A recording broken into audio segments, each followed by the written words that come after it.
Hello जय हिंद दोस्तों, आप सभी का स्वागत है आपके अपने YouTube चैनल प्रतिभा क्लासेस पर। तो आज का अपना टॉपिक है अवतल दर्पण के लिए सूत्र और आवर्धन, है ना। यानी हम एक एक दर्पण में दो चीजें निकालेंगे, एक बार उसका सूत्र और उसी के साथ में उसका आवर्धन, है ना। सूत्र क्या निकालना वो आपको में भी पहले से भी आता होगा, 1/f equivalent 1/v plus 1/u, है ना। तो देखते ये है कि इसे प्रूफ करते कैसे हैं। हालांकि हाई स्कूल की सिलेबस में तो साफ साफ ये मेंशन है कि ये चीज सिलेबस में नहीं है, मींस बोर्ड में नहीं पूछी जाएगी, पर इसको एक बार देखने में कोई बुराई नहीं है, क्योंकि कल को आप इंटर में आएंगे और इंटर में ये सब चीजें अनिवार्य है ना। तो बेसिक कॉन्सेप्ट है, अच्छे से समझते हैं, है ना। तो चलिए शुरू करते हैं बिना किसी देरी के। तो सबसे पहला काम डायग्राम खींचते हैं और डायग्राम में पूरा इमेज और वस्तु के लोकेशन को दिखाते हैं, है ना। देन हम लोग अच्छे से बारीकी से समझते हैं इस टॉपिक को। तो पहला काम डायग्राम बनाना है। डायग्राम में दर्पण कौन सा लेना है वो बात आप सभी को पता है। दर्पण कौन सा लेना है? अवतल। कौन सा दर्पण? अवतल। और अवतल दर्पण की पहचान हमें अच्छे से याद होगी। क्या इसमें उभरे तल पर पॉलिश होती है और धंसे तल से परावर्तन होता है ना। ये इसकी मुख्य अक्ष हो गई, याद हो तो आपको ये पॉइंट P है। और ये दर्पण का द्वारक होता था, नाम आपको याद होगा, M1 और M2, है ना। यानी दर्पण का एक द्वारक है जिसका नाम M1 M2 और उसका पोल P है, ठीक है। उस पर एक मुख्य अक्ष है और मुख्य अक्ष पर हमने कोई बिंदु वस्तु ना मानो, कोई ऑब्जेक्ट मानते हैं थोड़ा बड़ा सा, है ना। एक वस्तु मान ली हमने, इसका कुछ नामकरण कर ले। वस्तु का जनरली हम लोग नाम क्या रखेंगे, ये बात पहले भी बता दी थी हमने, ओ डैश, है ना। एक वस्तु रखी है ओ डैश, है ना। अब ओ डैश से हमें इमेज बनानी है, तो इमेज बनाने के लिए आपको याद होगा हमें यहां से प्रकाश किरणें खींचनी होंगी, एटलीस्ट 2, है ना। तो एक प्रकाश किरण खींचते हैं मुख्य अक्ष के समांतर, है ना। और आपको अच्छे से ये चीज याद होगी, जो प्रकाश किरण मुख्य अक्ष के समांतर जाती है वो मुख्य अक्ष के फोकस से जाती है। मीन्स जिस बिंदु से होकर जाएगी उसी का नाम फोकस होगा। मीन्स ये वाला पॉइंट F है, इसका नाम क्या है? F है। मीन्स जहां से क्रॉस हुई है उसका नाम उसका नाम F है। F मीन्स फोकस, ध्रुव, केवल फोकस, है ना। आगे बढ़ते हैं, अगले एक प्रकाश और लेते हैं, उसे मान लेते हैं वक्रता केंद्र से। कहां से खींच ली? वक्रता केंद्र से। ये पॉइंट C है। अगर आप सही याद हो तो क्या वक्रता केंद्र पर आने वाली प्रकाश किरण उसी मार्ग पर वापस भी जाती है, यानी जिस पथ पर आई थी रिवर्स भी उसी पथ पर जाएगी परावर्तन के बाद, है ना। आगे समझने के लिए क्या करते हैं, यहां पर एक नाम देते हैं। सपोज इसका नाम हमने दिया A, जहां पर पहली समांतर वाली किरण दी और जो वक्रता केंद्र पर आई थी वहां पर सपोज नाम दे दे B, है ना। यानी एक आपतित किरण जाती है, पॉइंट A पर गिरती है, परावर्तन के पश्चात F से जाती है। दूसरी आपतित किरण B पर गिरती है जो परावर्तन के पश्चात उसी मार्ग पर वापस जाती है। अब क्या करना है, इमेज बनाने के लिए आपको अच्छे से याद होगा, जहां पर दोनों परावर्तित किरणें काटे या काटती हुई प्रतीत हो वहीं पर क्या बनता है? इमेज बनता है। तो अगर आपको दर्पण याद हो सही से तो क्या अवतल दर्पण में 5 स्थितियों में वास्तविक इमेज बनते हैं। कैसे इमेज? वास्तविक। और वास्तविक इमेज में आप सभी को याद होगा किरणें रियल में काटती हैं, किरणें रियल में काटती हैं। जहां पर काटती हैं वहीं पर हम मुख्य अक्ष से एक लंब डाल देते हैं। हमने एक लंब खींचा, हमने अज्यूम करा जहां पर काट रही है उसका नाम I डैश है। क्या नाम है? I dash. और मुख्य अक्ष से जो लंब डाला उसका नाम रखा I डैश। मीन्स जो I डैश है वो एक्चुअल में वस्तु O डैश का वास्तविक और उल्टा इमेज है, ठीक है।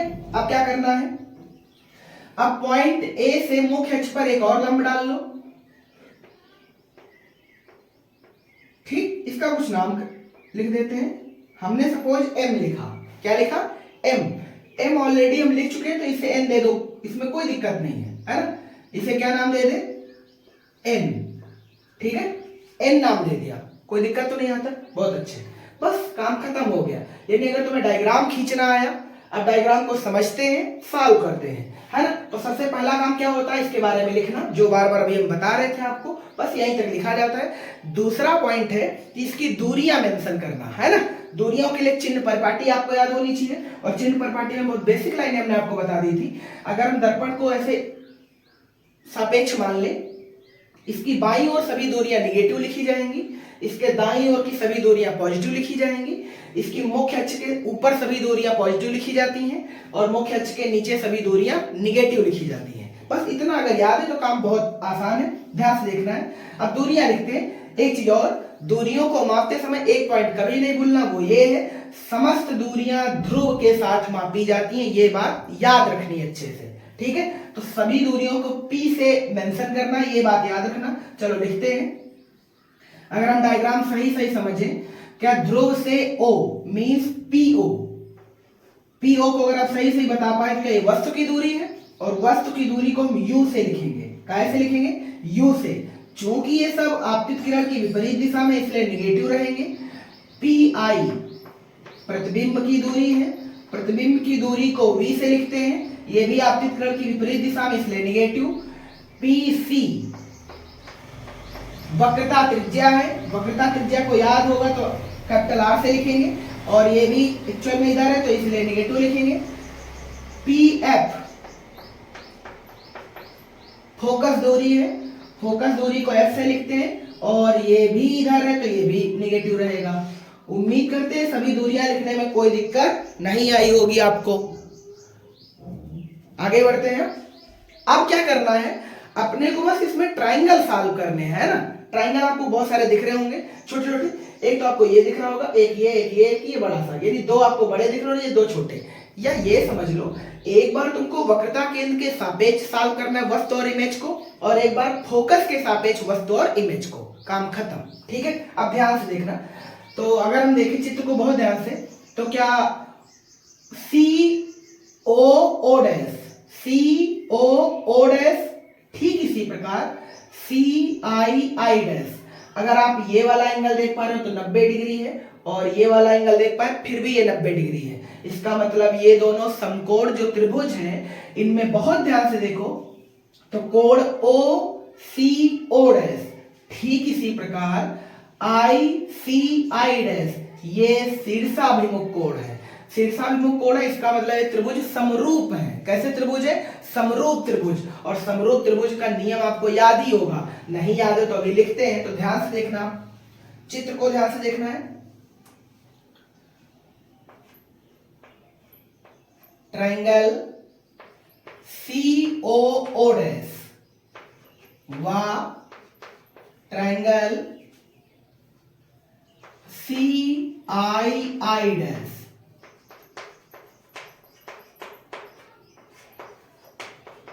समरूप है। कैसे है? समरूप। और समरूप त्रिभुजों का नियम होता है ना, tan थीटा लगा के सॉल्व कर लो, है ना, या फिर सीधा सीधा लगा लो, इसका लंब बटे इसका लंब, इसका आधार बटे उसका आधार, ठीक है। तो ध्यान से देखना, इसका लंब लिखो तो आप देखो, ये साइड लंब है, ये साइड आधार है, ये साइड कर्ण है। ठीक इसी प्रकार II डैश लंब है, IC या CI बोलो आधार है, CI डैश कर्ण है, ठीक है। तो ध्यान से देखना, क्या हम लिख सकते हैं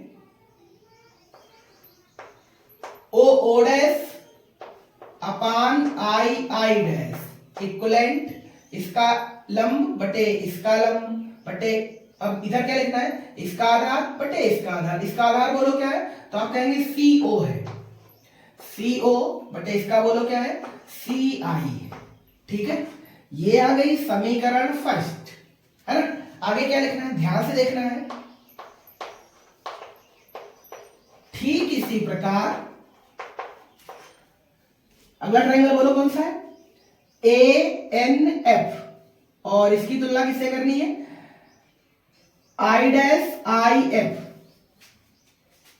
ANF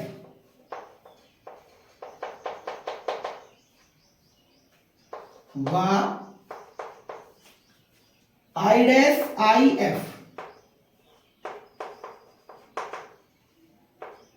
भी समरूप है। अगेन जो ऊपर समीकरण 1 में किया है, ठीक वही काम यहां दोहरा दीजिए। इसका लंब, इसके लंब में ध्यान से देखें तो एन या एन ए भी कह सकते हैं, है ना। तो हमने लिखा एन ए बटे इसका लंब बोलेंगे तो आप कहेंगे आई आई डैश इक्वलेंट उसका आधार बोलो एन एफ बटे इसका आधार बोलो आई एफ। ठीक है, अब बहुत ध्यान से देखना है, क्या एन जो लंब है अगर मैं उसकी वैल्यू निकालूं, उसकी लंबाई पता करनी हो तो क्या हम आराम से कह सकते हैं ऊपर वाली ये वाली जो किरण है वो मुख्य अक्ष के पैरेलल है, और पैरेलल लाइनों का मतलब तो आप जानते ही होंगे कि उनके बीच का गैप सेम होता है। अगर दो पैरेलल लाइनों के बीच का गैप सेम है तो जो हाइट यहां होगी वही हाइट यहां होगी। ये अपने को पता नहीं पर हम इसको रिप्लेस कर सकते हैं ओ ओ डैश से, है ना। तो ध्यान से देखो तो हम एन ए की जगह क्या लिख सकते हैं, तो आप कहेंगे ओ ओ डैश लिख सकते हैं, मींस एन ए बराबर ओ ओ डैश, तो एन ए को रिप्लेस कर दो O O dash upon I I dash बराबर एन एफ अपान में आई एफ, है ना। आगे की कहानी क्या है ध्यान से देखना है, O dash I A dash बराबर N F upon I F. सवाल में एक चीज और प्रॉब्लम है, अगर हम दूरियों को बहुत ध्यान से देख पा रहे हो इसमें पी एफ दूरी तो मेंशन है पर एन एफ दूरी तो हमें पता ही नहीं है। ऐसे में क्या करते हैं, याद रखना, अगर हम ये कहें कि दर्पण का द्वारक बहुत छोटा है, मीन दर्पण का द्वारक बहुत छोटा है, तो क्या ये वाली आपतित किरण और भी यहाँ करीब होगी?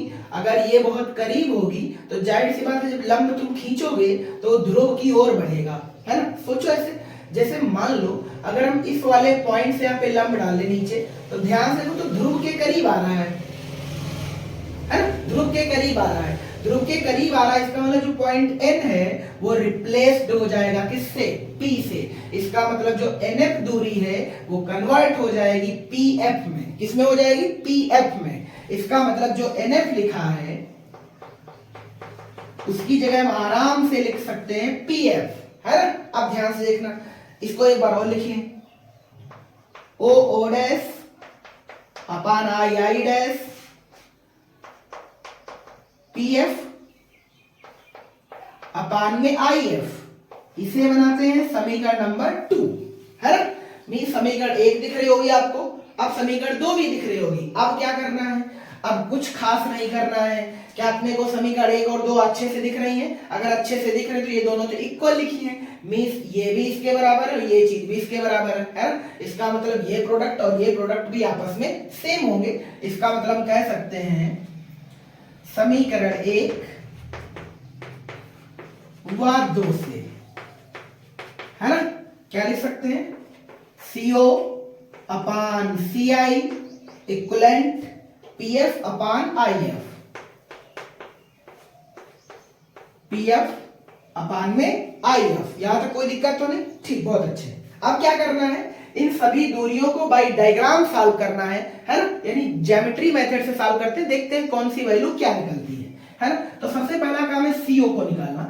CO ये वाली दूरी है, पर हमें समझने के लिए क्या करना है, आप भी ये काम कर सकते हैं, अलग से लाइन ड्रॉ कर लीजिए। ध्यान से देखो तो ये पॉइंट P है ना, ये पॉइंट C है और सपोज ये पॉइंट O है ना। यही लाइन हमने क्यों खींचा, तो हम पहले भी कह चुके हैं सभी दूरियों को P से ही मापना है ना, क्योंकि अगर ये पॉइंट नहीं बोलेंगे तो तुम कहीं से भी निकाल सकते हो, पता लग तुमने OCI के बीच ही CO निकाल बैठे हो, है ना, तो गड़बड़ हो जाएगा। तो याद रखना कि सभी की तुलना किससे करनी है, ध्रुव से करनी है, ठीक है। अब ध्यान से देखना, PC अगर यहां पर तुम्हें ध्यान से दिख रहा हो तो क्या PC की वैल्यू तुम्हें आती है, PC की वैल्यू है कितनी, तो आप कहेंगे R है, मुझे CO निकालना है, पर ध्यान से देखो तो टोटल वैल्यू U है। कुछ समझ आया सभी को? अरे PO की दूरी तुम्हें पता है U है, इसका मैग्नीट्यूड न्यूमेरिकल में मिलेगा, टेंशन मत लीजिए, हालांकि समझिए मैग्नीट्यूड ही लिखा है। तो PO की वैल्यू U है, PC की वैल्यू R है, इसका मतलब यहाँ पे कोई ना कोई नंबर लिखे हुए हैं। तो अगर हम तुमसे पूछे ये वाली डिस्टेंस क्या है, तो आप यही तो बोलोगे, टोटल दूरी से अगर R निकाल दें तो ये वाला डिस्टेंस निकल आएगा। इसका मतलब U से अगर हम R को निकाल दें तो ये वैल्यू निकल आएगी। कहने का मतलब है PO से अगर हम PC निकाल दें तो CO निकल आएगा, समझ में आया ना। सपोज ये वैल्यू 10 मान लो, ये वैल्यू 7 मान लो, तो अब बोलो CO की वैल्यू कितनी, CO की वैल्यू 3 है, CO की वैल्यू 3 है। पर अभी हम बाय न्यूमेरिकल नहीं चल रहा है, अभी तो चीजों को प्रूफ कर रहे हैं, है ना। तो ध्यान से देखना, सीओ की जगह बोलो क्या लिखे, PO minus PC, PO minus PC बटे, अब सीआई निकालना है अपने को, सीआई ये वाली वैल्यू सीआई, और लेना अपने को पी से ही है, तो बोलो क्या लिखे, PC minus pi, PC minus pi equivalent PF. याद हो तो पीएफ वो दूरी है जो निकालनी ही नहीं, क्योंकि ये तो पहले से सवाल में दे रखी है, फोकस दूरी है। आईएफ, आईएफ निकालना है तो बोलो क्या लिखें, पीआई माइनस पीएफ। अरे पीआई से पीएफ निकाल दे तो क्या ये वाला सेक्शन निकल के आएगा, और ये सेक्शन है किसके इक्विवेलेंट, आईएफ के, है ना। अब क्या करना है, अब कुछ खास नहीं है, अब आपको इसमें विद साइन वैल्यू रखनी है, यानी जो अक्षर जिस साइन का है उसी साइन के साथ रखना है। तो ध्यान से देखेंगे आप सब, पीओ की वैल्यू बोलेंगे कितनी है, तो डायग्राम को देखते जाइए और आंसर बताते जाइए, माइनस यू, माइनस सवाल में लिखा है, और पीसी की वैल्यू भी माइनस आर है। चलो एक बार मेंशन करते हैं, और याद रखेंगे जब उत्तर वाला करेंगे तो डायरेक्ट कर देंगे, ठीक है। पीसी की वैल्यू माइनस आर माइनस, और पीआई की वैल्यू माइनस वी है, इक्वलेंट पीएफ की वैल्यू माइनस एफ है, पीआई की वैल्यू माइनस वी है, और माइनस एफ। समझ में आ गया सभी को, यानी सभी की जगह पर चिन्ह सहित वैल्यू रखनी है, बात खत्म। ठीक, आगे ध्यान से देखना है, मुझे यू वी और एफ में संबंध निकालना है, पर इसमें एक अक्षर एक्स्ट्रा आ रहा है आर। तो आर का कोई सूत्र क्या याद है आपको, तो आप कहेंगे बिल्कुल याद है, आपने पढ़ा होगा, वक्रता त्रिज्या फोकस की दोगुनी होती है, या ये कह ले फोकस दूरी वक्रता त्रिज्या की आधी होती है। इसका मतलब हम कहीं पर एडजस्ट कर सकते हैं कि हम ये चीज तो यार जानते हैं ना, यहां पे लिख देते हैं, आर बराबर क्या होता है 2f, आर बराबर 2f, या f बराबर r/2 सभी ने पढ़ा है। अब क्या करना है, जहां आर लिखा हुआ 2f से रिप्लेस करते जाइए, तो बोलो ध्यान से, क्या माइनस यू, ये माइनस और ये माइनस क्या हो गया प्लस, और आर की वैल्यू रखते चलो 2f, ये बोलो minus 2f plus v equivalent minus f, ये बोलो minus v minus minus plus, plus का f, इसमें कोई दिक्कत नहीं है। अब क्या करना है आपको, क्रॉस मल्टीपल लगा दीजिए, काम खत्म कर दीजिए। ये माइनस और ये माइनस क्या होता है, प्लस होता है, u की गुणा v से करेंगे क्या आ जाएगा यार, तो आप कहेंगे यू भी आ जाएगा, ये माइनस और ये प्लस माइनस आ जाएगा, यू एफ की गुणा एफ से करेंगे तो क्या आ जाएगा, एफ यू आ जाएगा, plus plus minus minus 2fv, 2fv, ये प्लस ये भी प्लस 2f स्क्वायर, क्या हो गई गुणा एक लाइन की, बिल्कुल। अब इसकी गुणा इससे कर दीजिए, minus minus plus 2f square, और ये माइनस और ये प्लस माइनस का fv, यहां तक कोई दिक्कत नहीं है। ठीक, अब क्या करना है, इसमें कुछ कट रहा हो तो काट दीजिए, आप सभी को पता है सेम साइन के साथ इक्विवेलेंट में वैल्यू कटती हैं, मींस ये और ये तो भाई साहब गए, है ना। अब क्या करना है, पूरे फंक्शन को पॉजिटिव देखना है आपको, तो ये u भी प्लस का है, ये भी माइनस है, ये भी माइनस है, और ये भी माइनस है, तो करें क्या, है ना। तो इन सभी माइनस वालों को उधर अगर भेज दे तो सारी वैल्यू पॉजिटिव हो जाएगी, है ना। यहाँ तक दिख रहा है सभी को, ठीक। एक लाइन और खींच सकते हैं नीचे, यहां बोलो क्या लिखें, सारी वैल्यू को हमें पॉजिटिव बनाना है, तो जाहिर सी बात है निगेटिव वाले टर्म को दूसरी तरफ भेज के हम पॉजिटिव देख सकते हैं।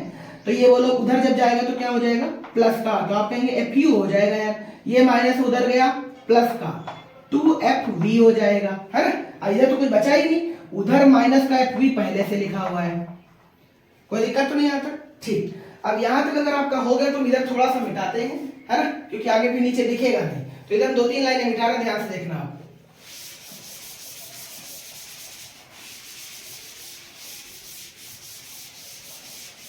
चलो आगे बढ़ते हैं, अब इसको बहुत ध्यान से देखें, क्या हम इसे ये लिख सकते हैं, uv इक्वलेंट fu, 2fv से अगर हम एक fv निकाल दें तो क्या एक fv ही तो बचेगा, है ना। ये आ गई फाइनल समीकरण, और इसका नाम क्या रखें, तो 2 तक हो चुका था, इसका नाम रख लेते हैं 3, है ना। ये आ गई समीकरण 3। अब क्या लिखना होता है, अब लिखना है अपने को समीकरण 3 में uvf से भाग देने पर, समीकरण 3 में यूवीएफ से भाग देने पर। तो चलो लिखते हैं फिर यूवी, इसके बटे में भी क्या लिख दो, यूवीएफ बराबर एफ यू, और इसके भी बटे में क्या लिख दो, यूवीएफ प्लस एफ यू, और इसके भी बटे में क्या लिख दो, यूवीएफ, है ना।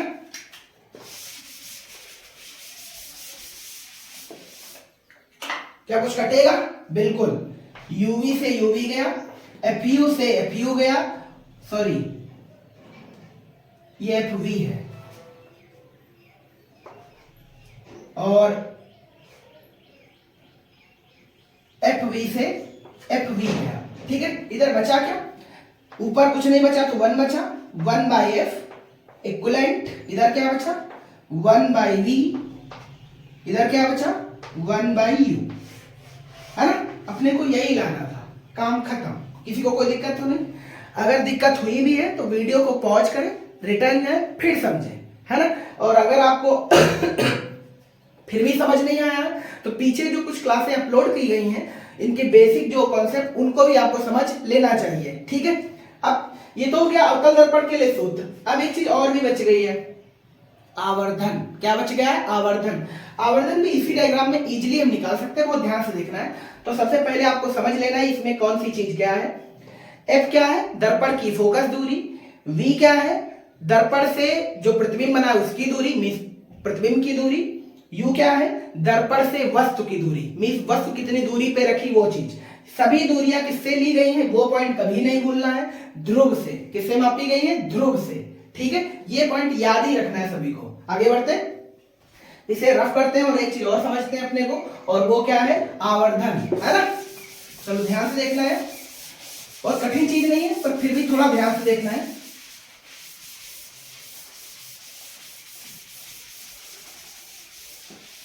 चलिए देखते हैं। अब हम इसके लिए क्या करते हैं, आवर्धन की निकालने के लिए एक पॉइंट और समझाते हैं आपको। सपोज हम यहां से यहां एक रेखा खींच रहे हैं, इसे रेड वाली को मिटा सकते हैं, कोई जरूरत नहीं इसकी आवर्धन निकालने के लिए।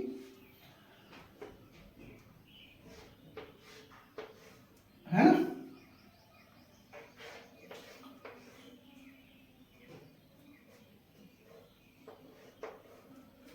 आप ये याद रखना कि आवर्धन निकालने के लिए तुलना किससे करनी है? ध्रुव से। किससे करनी है? ध्रुव से, है ना।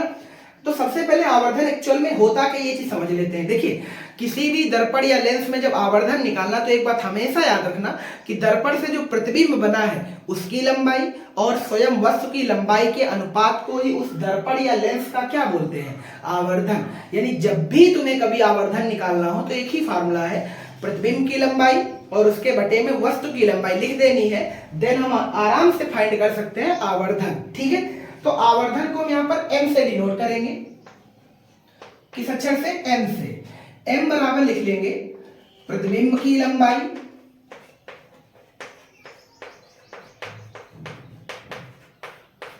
और बटे में वस्तु की लंबाई।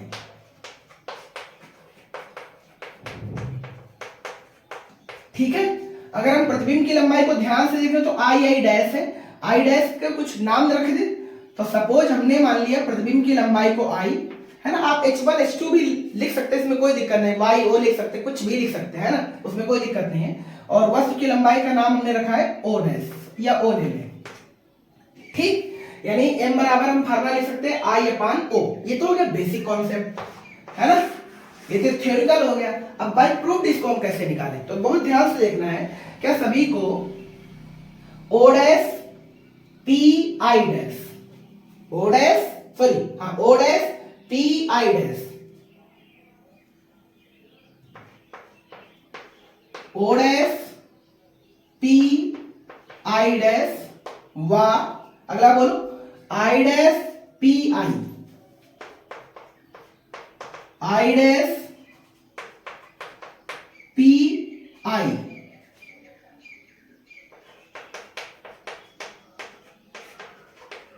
समरूप है ना। बस इसमें एक चीज ध्यान देनी तुमको, वो थ्योरी है ना। क्यों? क्योंकि उस पीछे वाले में हमने क्या किया था, इसका लंब बटे इसका लंब, इसका आधार बटे इसका आधार, पर यहां ऐसे नहीं करना है, करना वही है पर ध्यान देना है तुमको। अगर हम इसका लंब पहले लिखेंगे, इसका मतलब ये हो जाएगी वस्तु की लंबाई। किसकी लंबाई? वस्तु की। पर फार्मूले को बहुत ध्यान से देखें तो ऊपर अपने को सेट करना है प्रतिबिंब की लंबाई। अगर हम इसको सॉल्व भी कर देंगे तो बाद में अपने को रिवर्स करना पड़ेगा, मींस पलटना पड़ेगा। तो पलटे क्यों, पहले ही ना सॉल्व कर दें। इसका मतलब इसका लंब बटे इसका लंब, इसका आधार बटे इसका आधार। तो इसका लंब बोलो क्या है, तो आप कहेंगे इसका लंब तो आई डैश है यार, बटे इसका लंब बोलेंगे ओ डैश है, बराबर इसका आधार बोलो क्या है, इसका आधार है पी आई, और इसका आधार बोलो क्या है पी ओ।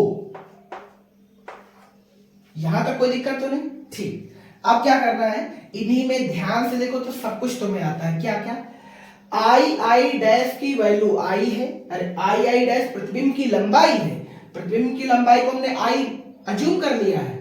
वस्तु की लंबाई ओ डैश है, इसको हमने ओ अज्यूम कर लिया है। पी आई बोलो क्या है, क्या प्रतिबिंब की लंबाई है। पी ओ बोलो क्या है, वस्तु की लंबाई है। सारी वैल्यू चिन्ह सहित रखो, काम खत्म करो। आई डैश की वैल्यू बोलेंगे आई, और काहे का लिखें तो आप कहेंगे निगेटिव लिख लो यार। ये चीज कहां से आ गई, तो याद करो कि अभी बोल के गए थे, मुख्य अक्ष के ऊपर ली गई दूरी पॉजिटिव और नीचे ली गई निगेटिव, है ना। तो आई डैश प्रतिबिंब की लंबाई, प्रतिबिंब कहां है, मुख्य अक्ष के नीचे, मिस इमेज तो उल्टा है यार, इसलिए हमने क्या लगा लिया, निगेटिव, है ना। इधर बोलो क्या लिखे, ओ डैश की जो लंबाई है वो ओ है, ओ डैश की लंबाई क्या है, आप कहेंगे ओ है, और ओ को हमने पॉजिटिव लिखा है। क्यों पॉजिटिव लिखा, क्योंकि ये मुख्य अक्ष के ऊपर है। ठीक है, आगे बढ़ते हैं। पी आई है क्या, प्रतिबिंब की दूरी। प्रतिबिंब की दूरी को v से लिखते हैं, और याद करो पी आई की वैल्यू तो माइनस v है यार, इसका मतलब यहाँ पे माइनस लिख सकते हैं। पी ओ को लिखते हैं वस्तु की दूरी मीन्स u, और ये भी तो निगेटिव है यार, कोई दिक्कत नहीं। ध्यान से आप देखेंगे तो क्या ये भाई साहब कटे है, पर ये तो कटेगा नहीं। याद करो आई अपान ओ तो m के इक्विवेलेंट होता है, इसका मतलब ये वाला फार्मूला भी m के इक्विवेलेंट होगा यार। m बराबर आई अपान ओ बराबर v अपान u, बट काहे का, माइनस का, काहे का, माइनस का। कोई दिक्कत तो नहीं? ठीक। ये पूरी कहानी थी अवतल दर्पण के लिए सूत्र और उसके आवर्धन निकालने की, है ना। नेक्स्ट वीडियो में हम लोग बात करेंगे उत्तल दर्पण के लिए सूत्र और उसके आवर्धन की। इन फार्मूलों में कोई चेंज नहीं आएगा, जो अवतल दर्पण के लिए है वही उत्तल दर्पण के लिए आएंगे, बस प्रूफ करने का मेथड दूसरा होगा, मींस दर्पण भी दूसरा होगा। ये अवतल है तो नेक्स्ट क्लास में हम लोग कौन से दर्पण पे बात करेंगे, उत्तल दर्पण पर। ठीक है, ये क्लास यहीं पर एंड करते हैं, मिलते हैं नेक्स्ट वीडियो में। तब तक के लिए जय हिंद, थैंक्स फॉर वॉचिंग।